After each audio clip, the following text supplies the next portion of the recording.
Well, now to chaos at the scene. Renee Good not breathing and no pulse. You know this story now. Newly released documents, though, from the Minneapolis Fire Department showing what emergency workers saw and faced when responding to the shooting last week that killed Renee Good. This as one of the violent clashes over the immigration operations sent an infant to the hospital. ABC's Olivia Rubin has more. I can't breathe.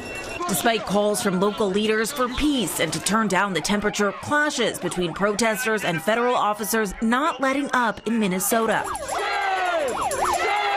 Federal agents deploying tear gas on crowds, urging them to leave. Stay off federal property or you will be arrested. In one distressing scene, a baby hospitalized after a family's car was hit with tear gas, according to the Minneapolis Office of Community Safety. The agency saying the 6-month-old had difficulty breathing. The ICE agents came forward and they were lined up with their mace. The Jackson family says they were driving home from their son's basketball game. The gas grenades setting off the airbags in the car, trapping them inside. Bystanders opening the doors. That's when the family says the baby wasn't breathing.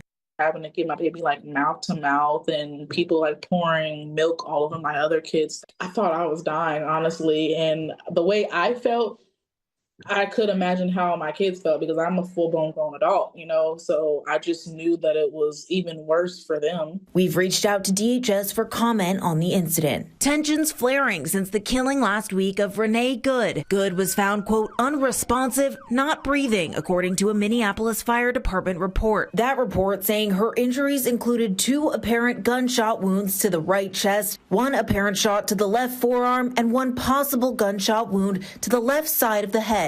The report saying officials moved Good away from the vehicle to get away from the escalating scene involving law enforcement and bystanders.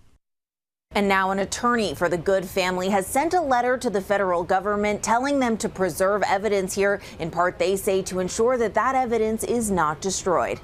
Olivia Rubin, ABC News, New York.